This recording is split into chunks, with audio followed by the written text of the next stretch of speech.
자, 오늘 어느 성도님께서 원로 목사님 말씀 중에 그 이승연 평상시 이승연에 대한 말씀하신 것을 보내주셨는데, 중요한 의미에도 불구하고 시간이 지나면서 우리가 잊어버린 그 내용들이 되겠습니다.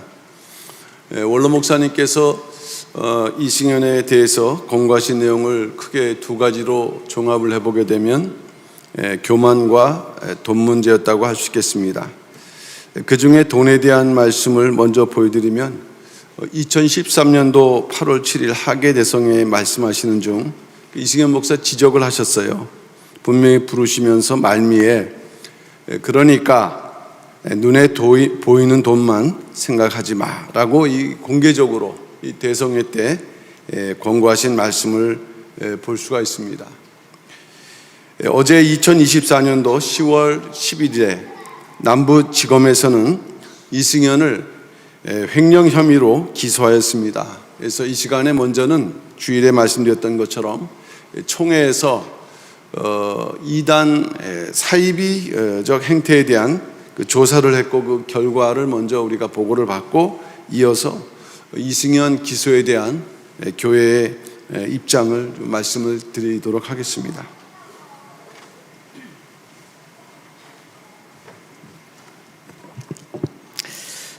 지난 8월에 제109회 저희 합동교단 총회에서 이승연과 이탈측에 대한 사이비단체 규정에 대한 헌의안이 올라와서 이것에 대해서 어제 최종적으로 결정이 됐고, 여러분이 받아보신 신문에 제11면에 그것에 대한 결정 공고가 나와 있습니다. 그 내용에 대해서 간략하게 말씀을 드리겠습니다. 첫 번째로 보면 교단의 이제 결정사항입니다. 결정사항 내용은 대한예수장로회 합동교단 총회는 평강 이탈측과 대표자 이승연 씨에 대해 성경의 진리와 장로교 신조 및 본 교단의 헌법을 위반한 사이비단체로 규정하고, 소속 지교회 성도나 교육자들이 이들의 모임에 참여하거나 동조하는 것을 금지하고, 이를 위반하는 자들은 더 이상 본 교단 소속 교인이 아님을 공포하는 바이다. 그러니까 세 가지 내용을 결정한 거죠.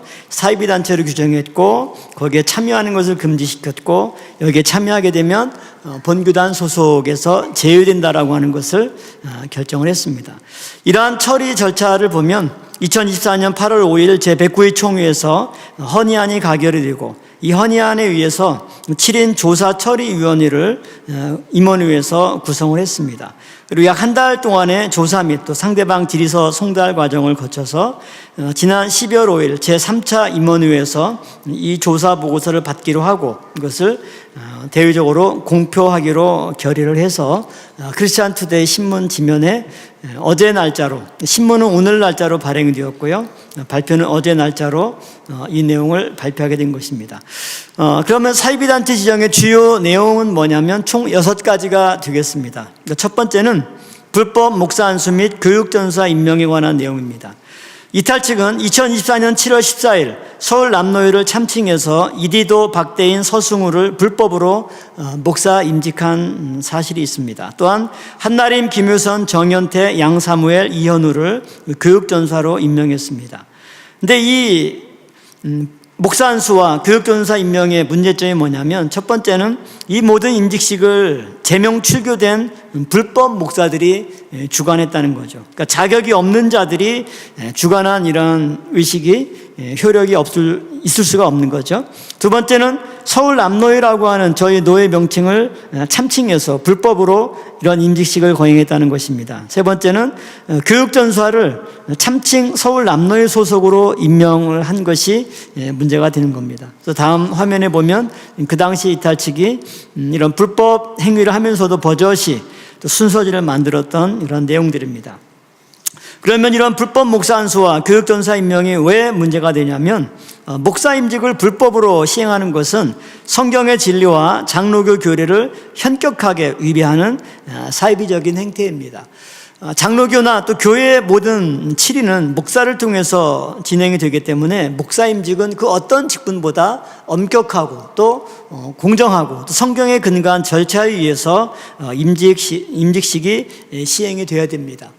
레위기 10장에서 다른 불로 드리는 나답과 아비후의 그 한순간의 실수도 하나님께서 불로 심판하셨던 것인데, 하물며 이 목사를 세우는, 마치 레위기 8장의 제사장을 위임식하는 것과 같은 것이 오늘날 목사임직이라면, 이것을 이와 같이 터무니없게 불법으로 하는 것은 하나님을 모욕하는 것이고 성경의 진리를 위배하는 심각한 사이비적인 행태가 되는 것입니다.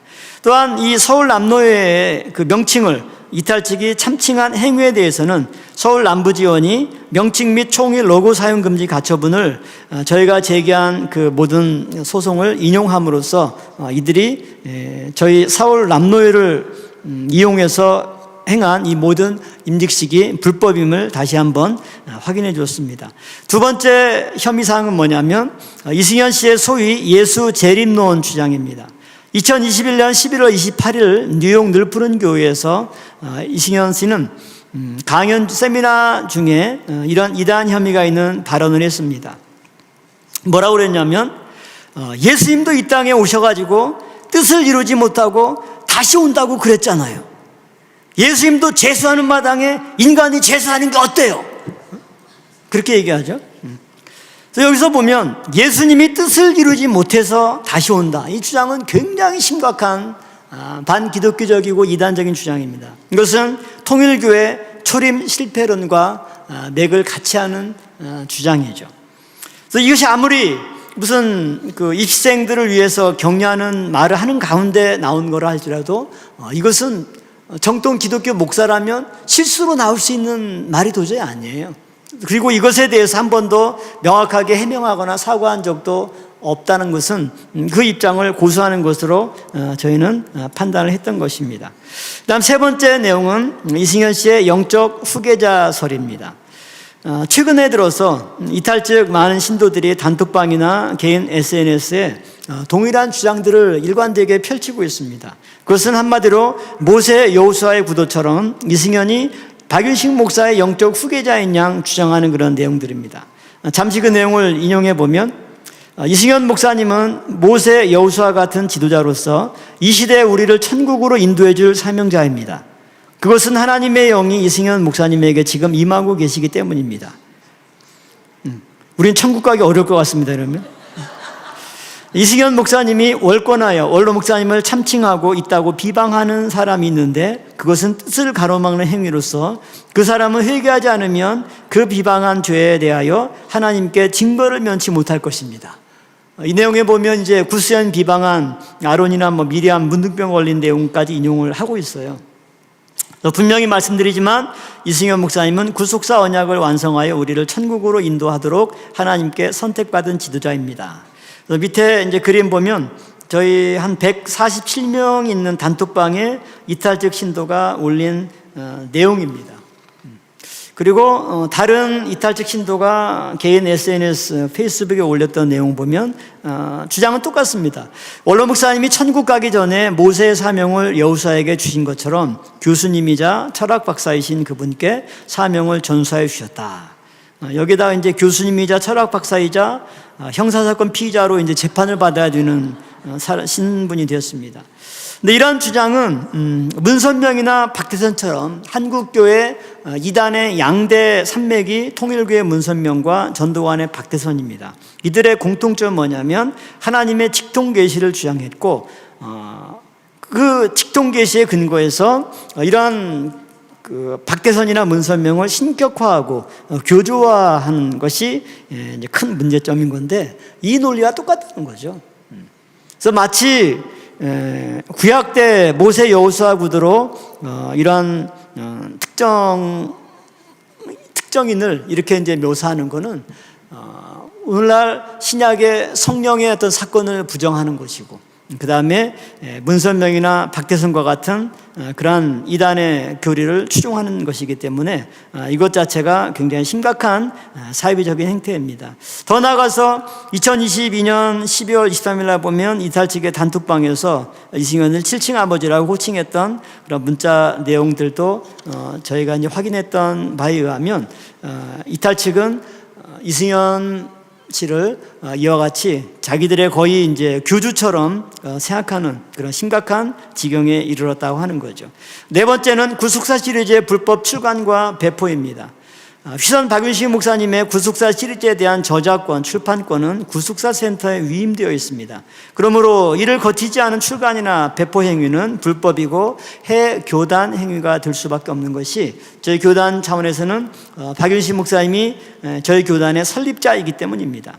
그래서 마지막 구속사 시리즈 A 제사 정결 규례와 예수 그리스도의 오심이라는 정체불명의 책을 비매품으로 발간하고 배포하여 전파하는 행위는 본 교단의 입장에서는 불법이고 사이비 저작물이라고 하는 것을 판단했습니다.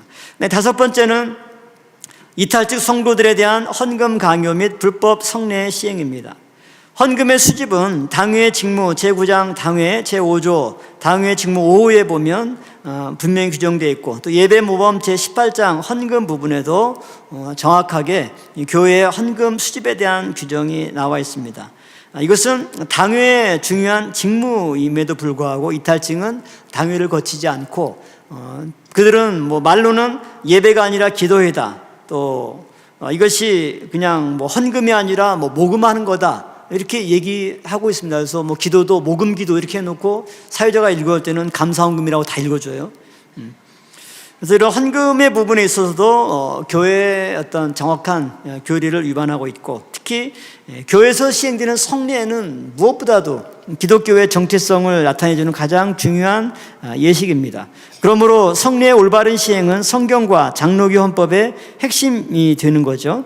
그럼에도 불구하고 이탈직은 불법적인 유아세례, 병상세례 등의 거행을 하고 있습니다. 이것은 장로교 헌법과 교리를 희롱하는 매우 심각한 범죄 행위가 되겠습니다. 마지막 여섯 번째로는 죽은 자에 대한 불법 장로 추서 행위인 거죠.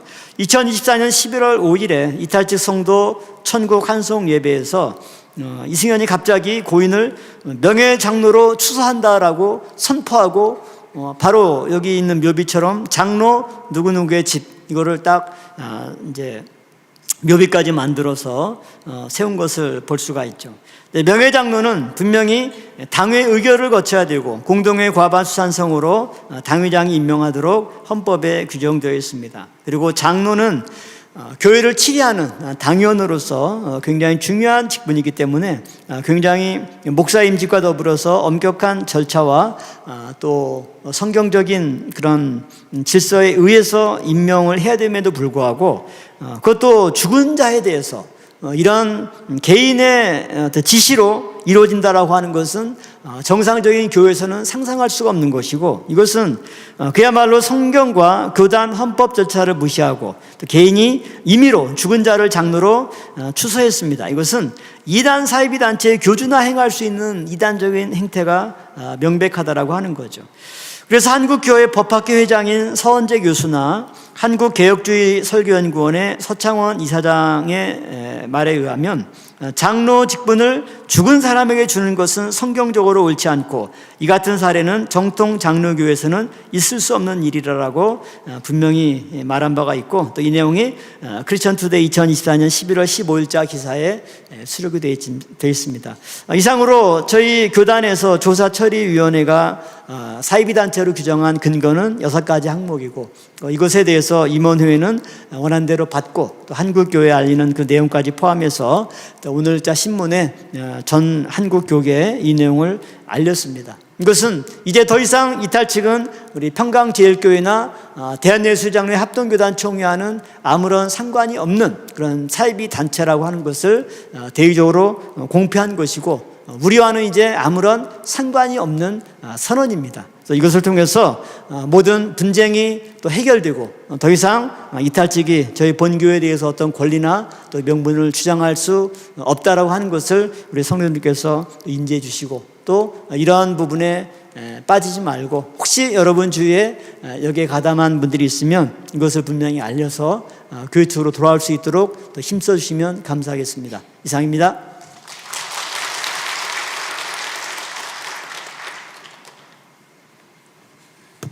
예. 엄밀하게 말하면 시작된 것은 2022년도 3월 20일 날 이 자리에서 신학교 자금에 대한 이승현 본인의 해명을 한 것부터 시작이 됐는데 한 2년 9개월이 지났습니다. 어제 2024년도 10월, 12월 10일 날 드디어 검찰에 기소가 있고 또 앞으로 교회 입장에 대해서 우리 성도님께서 아시기에 간략하게 입장문 형식으로 말씀을 드리고자 합니다. 이승현 기소에 대한 교회 입장문. 서울 남부지검 중요 경제범죄수사단은 지난 12월 10일 이승현을 특정 경제범죄 가중 처벌 등에 관한 법률 위반 횡령 혐의로 기소하였습니다. 법원은 이승현을 서울 남부지방법원 제14 형사부의 2024 고합 8945로 배당하였습니다. 경찰의 송치와 검찰의 기소에 따라 법원에서 이승현은 교회의 공금을 도적질한 혐의로 재판을 받게 된 것입니다. 여기에서 특정 경제 범죄 가중 처벌에 관한 법률은 거액을 횡령한 중대 범죄에 특별히 적용되어 엄벌을 내리도록 하는 법률임을 말씀드립니다. 이승현은 인수자금 명목으로 140억을 교회에서 송금받은 직후 자신의 명의 개인 계좌에 송금하였습니다. 구속사 말씀 확장과 신학대학 인수자금이라는 용도와 목적에만 사용해야 하는 금원을 자신을 위해 사용한 것이고 그 액수와 재질 때문에 검찰에서도 중요 경제범죄 수사단에서 이를 검토하여 어제 최종적으로 기소하게 이른 것입니다. 이승현은 사실상 신학교 인수가 무산되고 신학교 인수자금의 회수가 어렵게 만들었으면서도 가증스럽고 뻔뻔하게 변명으로 일궈내왔습니다. 더 나아가 자신의 죄를 오히려 원로 목사님에게 전가하는 만행까지 서슴지 않았습니다. 한국 기독교 역사상 교회 공금으로 투기적 펀드에 투자하고 코인에 투자한 목사가 있었습니까? 공금으로 자신의 집을 사고 가족에게 부동산을 사준 목사가 있었습니까? 교회는 이후에도 계속해서 주밀하게 추가적인 법적 수단을 강구하여 최대한의 조치를 취해 나갈 것입니다. 교회의 공금을 횡령한 이승현을 재판정에 세우기 위해 지금까지 노력하여 주신 법무법인 율천과 평산에 감사드립니다. 용기 있게 나서 주시고 음으로 양으로 조력하여 주신 장로님들 비롯한 여러분께도 감사를 드립니다. 성도 여러분께서 계속 기도로 응원해 주실 것을 바랍니다. 아버지의 역사는 더디게 보일지라도 꼭 이룰 것입니다. 감사합니다.